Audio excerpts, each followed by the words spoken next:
There we go. So you always want to be constantly progressing forward. Like changing is okay. Good change is okay. You know, you want to change. You want to be a different person than you were a year before, right? Because if you're not, then you're stagnant. You're complacent where you are. So anyways, I'm not going to get on my soapbox, but. Cool. All right. I guess we get started. Carson's trying to connect. Yeah, we could a couple more minutes. Give it a couple more minutes. Okay, cool. Let's do that. What's up? What's up, CD? What's up? Grant Carson. See, we got our guest speaker on here, Michael Heater. Thanks for joining us, man. I know, I had to make my once a month appearance. Man. Just left a house that I just rented out, and the tenants let me go inside. I just moved in like a week ago, and they have the place. It's just like gorgeous, spotless. They've added all this stuff. They're adding a fence to it. They're doing all this stuff. So that made me happy to see that they're taking care of the place. Good. Dude, the house I left in Detroit, I think I brought fleas home with me. Oh, like flea bites. So kind of. Oh, you're at the office? Yeah, I'm at the office. Gotcha.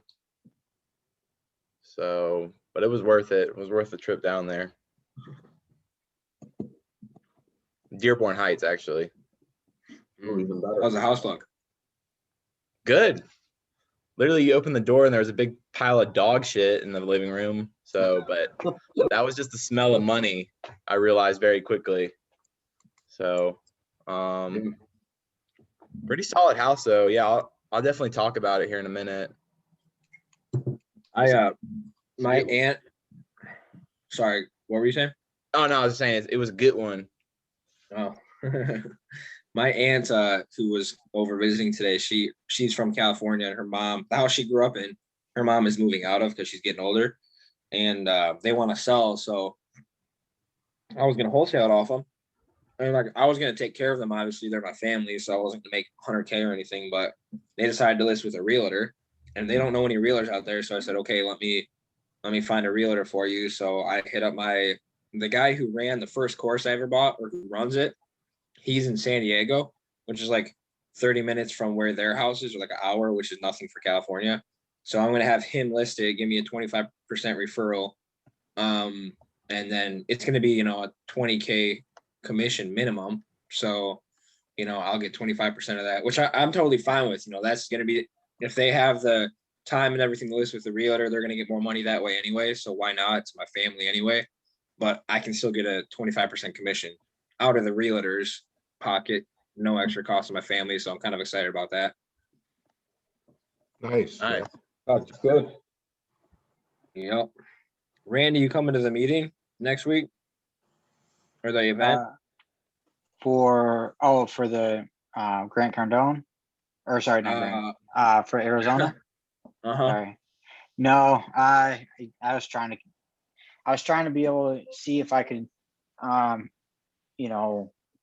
make it down there, and unfortunately it wasn't working out. I was looking up plane tickets and everything. I got you. No problem. When are you guys going? What day? This Thursday, Mike, isn't it? Yeah, we're flying out Thursday. The event is Friday and Saturday, so we'll be coming back late Sunday. So it should be a banger, absolute banger. I'm so excited. That's awesome. So excited. Who's hosting it?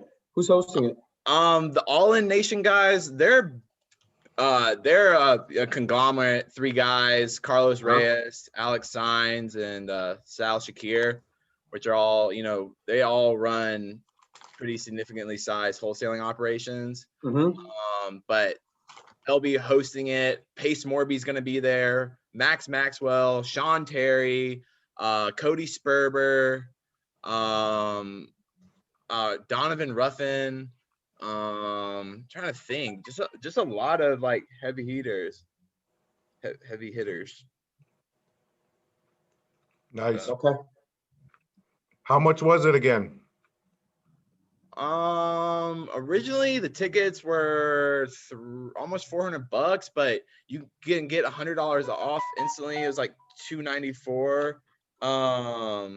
And then check this out, right? So right after we all bought tickets, we all got text messages and saying, "Hey, we're doing like a flash sale. You can now buy the tickets for $47." So for $47, you could have bought a ticket to the event, which was crazy. So, So after you bought it, they said that? yeah, after we bought it, Bullshit. Oh, I think so too, man.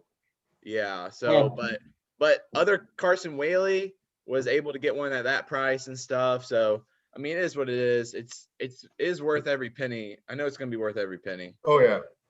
And then, I think they only send that to people who already bought it, like that text message. And then they like the pitch was bring a friend, add somebody for $47. yeah. So you have to know someone who got that text. It's understandable. Like the first event I went to with Sean Terry, I didn't sign up for till last minute, and I got like $50 tickets or something, or $100 tickets that were 500. But they're just trying to fill it up at this point. Like I'm getting their ads for the event and everything on Facebook. They just want it, sold out, because there's, they're definitely paying some money to Sean Terry, Pace Morby, Yeah. all these guys to come speak there, so they have to make money, obviously. Yeah, I mean, for $300, it's worth every nickel. I mean, and then that's a great idea, I guess, now that I think about it. For $50, you might want to bring someone on your team, you know what I mean? Right. Stuff like that. So makes sense. Yeah. So I guess we could probably go ahead and get started. It looks like a pretty light crowd tonight, which is okay. So, Tell us about you. What, Michael? yeah. So this one I definitely wanted to talk about. So this just came from guys persistent follow-up, right? Fortunes in the follow-up. Let's all remember that. And we would like to close everyone on the first call or the first text, but it doesn't happen, right? This guy, I should have looked, and I can look real quick. Came off of the cold call, right? One of my VAs on the 20th reached out to him, right? Got basic general on the 19th, and then set the appointment for the 20th, right? On the 19th, they got him on the phone, got general information, why, basically the 4 pillars, right? So I had an asking price, all that good stuff. So I had some notes going into it. The 19th was the last time until yesterday that I was able to get him on the phone, right? Could not get this man on the phone. Tried him every which way, calling him multiple times a day, calling him in the morning, calling him in the night. Couldn't get him on the phone. So shot him a text, and opened up the conversation from there. And basically, I still couldn't get him back on the phone. And so I basically had to do negotiations through texting, right? Which isn't really my cup of tea. And here's the thing is, I guess I'm always in the mindset of I want to control the situation, right? So I want them to play by my rules and not have to play by their rules. Or the next thing you know, you're just getting dragged along and way, right? But somebody like this guy, I mean, at the end of the day, I felt like no other options for me, right? So I feel like I kind of had to play his game, So that's basically what I did. On the 20th, I shot him a text. He texted me back. And then that was basically it. I shot him an offer. He wanted 60. He said, what is an offer? I gave him a range. I said 40 to 50K after looking at comps. He said 55 is a deal. And I tried to get him on a call. I said, would you be free for a quick call? He didn't reply. I texted him 2 hours later. Said, hey, I just wanted to confirm you're ready to move forward. He said 55 cash, quick claim deed. Then I went through this and say, hey, listen, I don't buy on quick claim deed, but listen, if I can commit to the 55, cash, pay all closing costs, we close through a title company next, 10 to 14 days. Is there anything else stopping you from putting something on paper? See, that sounds good. And basically that. So I ended up sending him an agreement. Again, something that we shouldn't really ever do, right? Is just shoot out an agreement off into the internets and someone's email, and then just hope and pray that they get back to you. You know what I'm saying? But again, I felt like I was kind of no other options with this guy. And it played out in my favor. So after sending them the agreement, it took a couple days. He's a busy guy. He looked over it, and then he's the one that actually told me to give him a call finally. So I finally got him on the phone and was able to contract it just yesterday.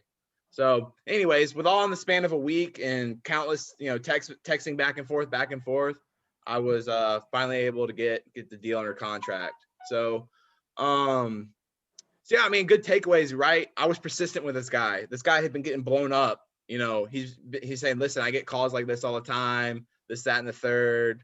People that obviously, are like fly-by-night operations. He was like, but there was something about like your persistency and your like willingness to keep contacting me and trying to get me on the phone. He was like, I felt like more comfortable wanting to do business with you, So, and then getting on the phone, just building rapport with him and, just explaining to him, listen, like I can offer you ease and convenience. I know you're a busy guy. And I don't want to cause you any more, any more trouble. Yeah, he originally he didn't want to put a lockbox on the property. And I just asked him, why, what's the, just curious to know, like, what would be the issue with putting a lockbox? Like the last thing I want to do is to ask you to take you away from your busy schedule, just so we can coordinate you coming over here and showing, my partners the property. So I was able to reason with him on that and actually got him to add that back into the agreement, and then proceeded to lock the contract up. So maybe that was something you should have next time. Maybe you discuss that with them.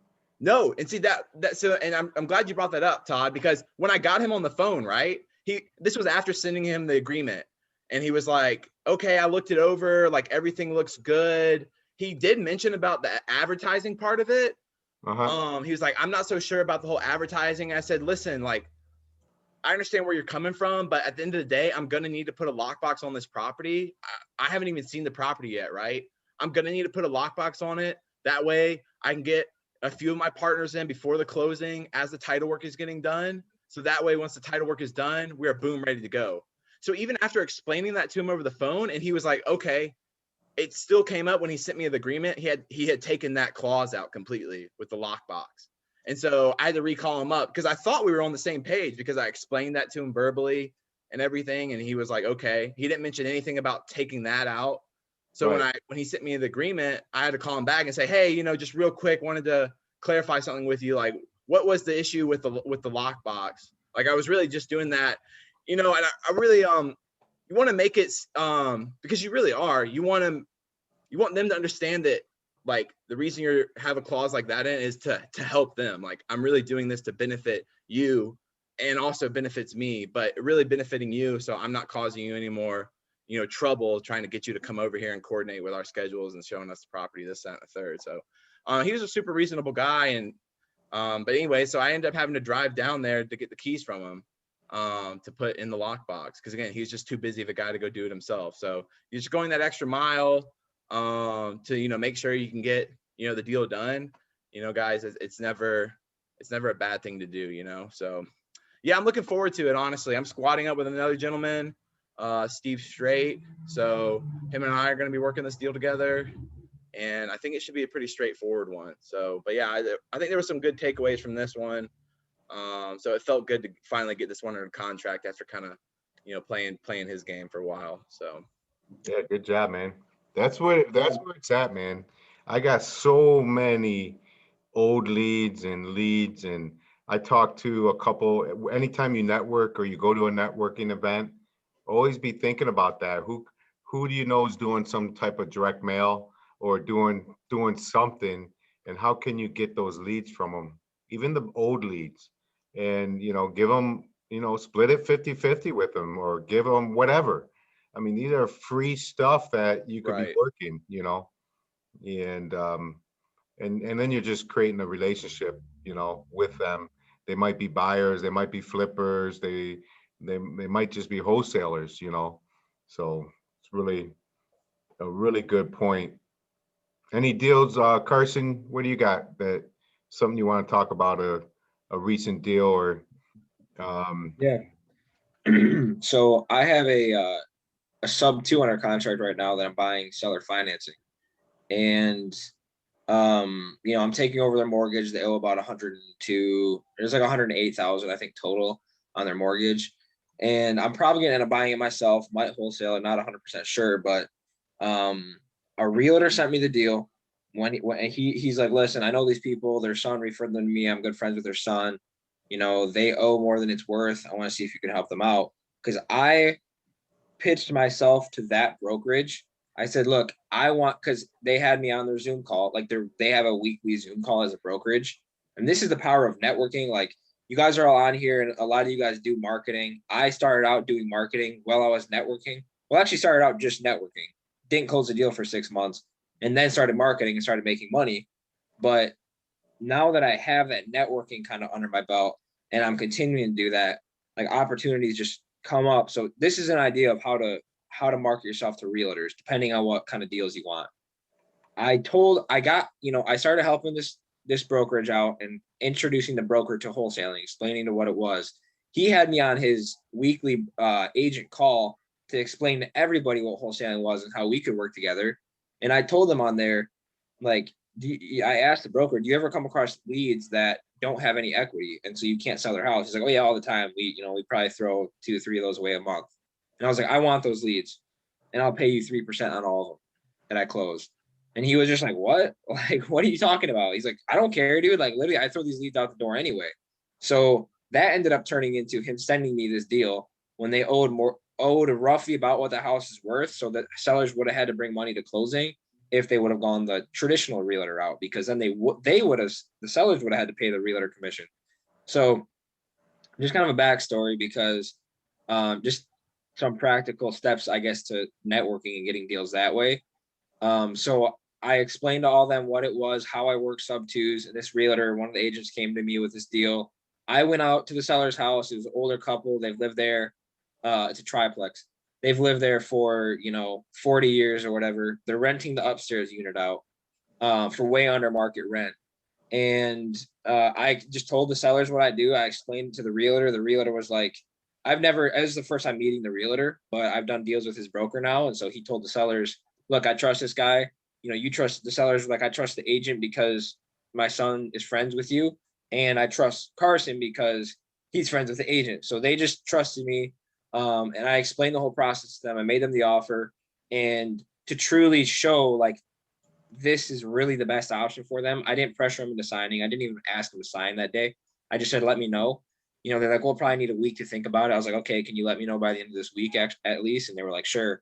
So they got back with me and said they wanted to do the deal because they talked to their kids. They realized it was the best option. So today I got a phone call. We were supposed to close Saturday, right? Which is the first. And I was probably going to push it back to Monday anyway, but supposed to close Saturday, and the sellers are already moving out. They're moving to Tennessee, I believe. And I get a phone call today from, I'm messaging the agent this morning, right? He's saying, oh, by the way, the tenant will move out Friday, because I told the tenant, and the sellers had already told the tenant this. She was cool with it, and she was going to apparently move out Friday. And then the seller, or the tenants, reached out to the seller tonight and said, hey, look, I just got a lawyer. I'm not leaving. You're going to have to kick me out. So send me a notice or whatever if you want me out of here. And so the seller called me and was like, hey, look, they're not moving out. Because I had told them from the get-go, I've had this deal for a month and a half. I need that tenant out if I'm going to buy this property. Because I already have to put like 30 grand into it, rehab costs. I don't want to deal with kicking a tenant out, paying utilities for a triplex while I kick the tenant out. Like, I don't want to deal with that. So I haven't even addressed that yet. The seller just texted me 14 minutes ago. I don't even know what he said. But I was going to ask you, Todd, too. I told the seller I would have a conversation with the tenant and say, hey, look, will you take cash for keys if I give you? I'm going to have to spend $1,000 on an attorney. You're going to have to spend money on an attorney. If I just give you that $1,000 and we avoid all that crap, will you move out? I was going to have that conversation with the tenant for the seller, essentially, since I'm going to be buying it. But it really throws a wrench on one thing. When you go there, Carson, don't say you're buying it. Tell them you're working for someone that's buying it. And so Yeah. you're like the middle guy. Just tell them you're working for someone that, you work with someone that's is going to buy it. And what they were going to hire an attorney for the eviction and this and that. What I'm here for, I'd rather just give you the money and something like that. Paint that picture where you're the good guy and the other guy's the bad guy. Yeah. So outside of what you just said, what else would you say to that tenant? I mean, is that kind of it? And then you just hope they say yes? If you like, I could go with you there, but so the tenant, are they squatters or are they tenants? They're tenants and they're paying. They're paying. They are paying? Yeah. Well, they might not be paying any more now that they know they're getting kicked out, but they've been paying up until this month. And they have a lease, They're Carson? on a month lease? Yeah, there's no paperwork. Actually, that's what he just texted me. He said they don't have any paperwork at all. Okay. Oh, you give them 30 days or they're out. Yeah, you could give them a 30-day notice, Good. but you could let them know, say, look, I know there's not a lease and my partner or the guy I work with, he needs to fix it up and what is he going to keep it as a rental? Yeah. And you don't want them to rent it, right? No, they're paying way too low. They can't afford anything Yeah. higher. And the rent's going to be, he's going to fix it up and get the top market on the rent. And what I would like to do, and I'm sure they didn't pay a security deposit. I don't know. I'm not sure. You could Doubt ask it. them. I mean, you could ask them because if they did, you got to get it from the seller. But yeah, so then you said, what I'd like to do is give you some money to move instead of hiring an attorney or going through the legal process of doing the eviction. Since you don't have a lease, it's a lot different. They might just come and knock on the door and have a dumpster in front of the house. And I definitely don't want that to happen. Okay. Yeah. And Would you say it's worth it to drive up there versus a phone call? Because I have her phone number. a phone call is perfect. Okay. I mean, yeah, a phone call is fine. Unless, have you ever been inside the house? Yeah, I have. Oh. I've met her. Oh, you met her. Yeah. Well, since you met her, you could tell her, I was a gentleman that came out there. I was a teenager that came out there, and Oh my. Yeah, for sure. And then yeah, like you said, Mike, if that doesn't work, I'll just send them the 30-day. The sellers just really want to be gone. Like, they've already packed up, so they don't want to stay. And I don't know if it would be smart to have them leave before the tenant leaves and kind of have them have full reign of like the full place. Like, it's just an older lady, but you just never know. Mhm. I've evicted some crazy old ladies, so it is what it is, and I'm not worried about it. Like, it's just how it goes. yeah, I guess you got to figure out their situation. I mean, they might not be able to move tomorrow. They might need 2 weeks. They might need a month. Right. You just kind of gotta, but either way, I have to send out the notice. So yeah, I think I'll have the seller do that. Like, I think, would you recommend having the seller send out that notice then in their name instead of me, and then waiting to transfer the deed? When are you? Well, technically, it's still the seller they're under. Well, not gonna say under contract. It's still the seller's home. So yeah, I would have the seller send. Well, I could have the deed transferred to my name. Yeah, and then you Not a should do it. picture. You should do it if you could have the deed in your name. Yep, that's what I would do. Because there's no lease anyway. So if there's no lease, it has to be a 30-day notice. Yeah. Yeah, so that's that. Then I'll have my contractors hit that and hopefully have some really good cash flow with that place. It just sucks. I've held sub twos for like 4 months while they're vacant, and then one of them got broken into. Furnace, hot water heater were stolen. I paid like 5 mortgage payments before I even put a tenant in there. And that was really bad managing the project on me, but I'm kind of just careful of that now because I don't want to get stuck. This mortgage payment's over $1,200 a month. I don't want to get stuck paying that while the tenant's sitting here, which is not the end of the world, but I'm just trying to avoid that if I can. That's the utilities. What's the utilities are in whose name?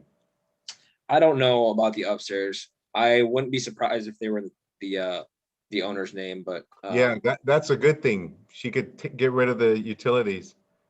You know, you could kind of talk to them beforehand and say, look, because they can't go and get them turned on without a lease really, or ownership papers, right? are you sure about that? Yeah, I guess. Yeah, I'm sure. But Okay.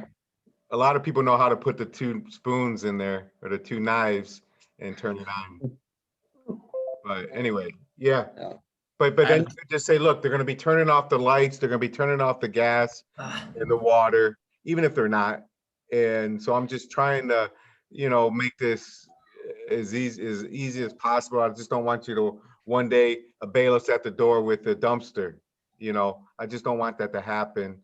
And so I'm just trying to give you some time. When is if I gave you $500, if I'm able to do that, I'm not sure yet.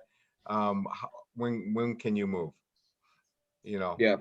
And see what they say. Oh, I can't do this, I can't do that, and you could take it from there. Okay. Cool. Yep. That's it, man. What about you, Todd? What do you got? Yeah, so I got an interesting one. I had from networking, just like you, with an agent friend of mine. Actually, I done a couple clean outs for him. He's a pretty killer agent, and he's probably 70% agent and 30% investor, agent, flipper, wholesaler type guy. So he called me. He got a lead in Westland, and he wanted me to give him a bid on a clean out.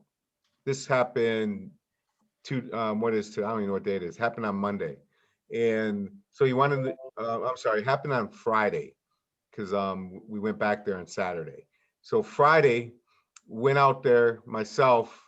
It's in Westland. If you know Westland, it's a hot market. There's a lot of flippers dying for deals, and that's a market perfect for that. And I looked up the house and everything else. He told me what he wanted, and then he wanted me to give him a bid on a clean out.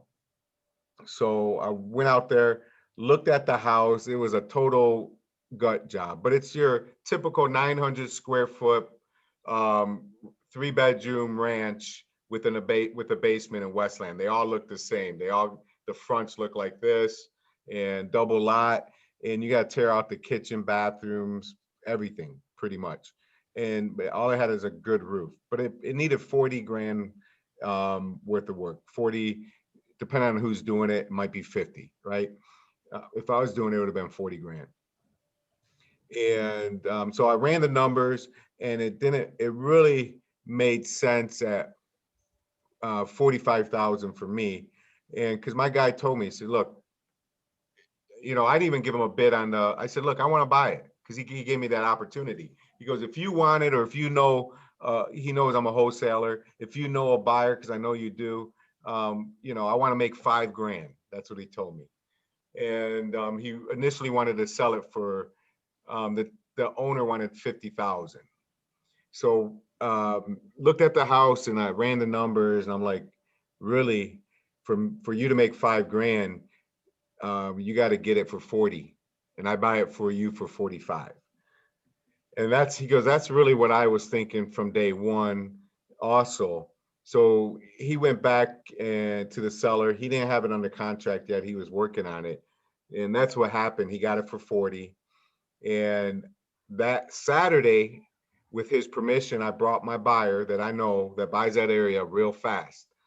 And so he looked at it, and we're talking. He ran the numbers. He talked to his partners. He calls me on Monday, and listen to this. This is the funny part. And he goes, I was asking 50,000. He goes, would you take 47.5? And remember, this is a deal that I have about an hour into it. And so I'm thinking, I said, I'll make 2,500 worst case scenario. So I'm talking to him. I said, listen, I don't know if I'll take 47.5, but let me talk to my partner and let me see. But let me tell you this. Remember, you're my first phone call that I made. You're on my VIP list. I picked up the call, I picked up the phone, only showed you the house. And I want 50 and you want to come down lower. Next time, if I take 47.5, I'm not going to be mad or anything. But next time I have a house like this, you're not my first call. You're my 5th or 6th call. And he got the point. He really did. He said, you know what? Because I sell him enough houses. He says, all right, I'll pay 50,000. And Yeah, okay. that's great. And I love said, it, Todd.